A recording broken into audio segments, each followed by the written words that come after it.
സഹോദരരെ, നിങ്ങൾ ഇരുന്ന് ശ്രദ്ധയോടെ ശ്രവിക്കുവിൻ. യെശയ്യാ പ്രവാചകന്റെ പുസ്തകത്തിൽ നിന്നുള്ള വായന. 29-ാം അധ്യായം 19 മുതൽ 24 വരെയുള്ള വാക്യങ്ങൾ. കർത്താവ് ആശീർവദിക്കുന്നു. ശാന്തശീലർക്ക് കർത്താവിൽ നവ്യമായി സന്തോഷം ലഭിക്കും.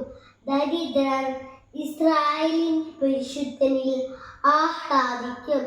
നിർദ്ദയർ അപ്രത്യക്ഷരാകുകയും നിന്ദകർ ഇല്ലാതാകുകയും തിന്മ ചെയ്യാൻ നോക്കിയിരിക്കുന്നവർ വിച്ഛേദിക്കപ്പെടുകയും ചെയ്യും.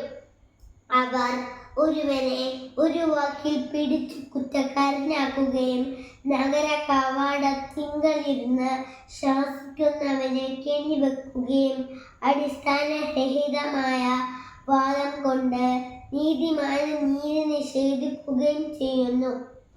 അബ്രാഹത്തെ രക്ഷിച്ച കർത്താവ് യാക്കോബിന്റെ ഭവനത്തെക്കുറിച്ച് അരുളി ചെയ്യുന്നു.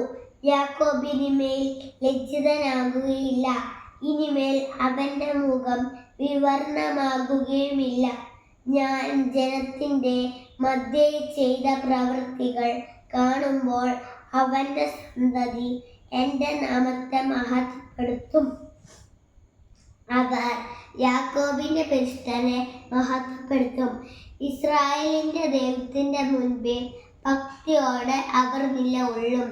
തെറ്റിലേക്ക് വഴുതിപ്പോയവർ വിവേകത്തിലേക്ക് മടങ്ങി വരും. പിറുപിറുത്തിരുന്നവർ ഉപദേശം സ്വീകരിക്കും.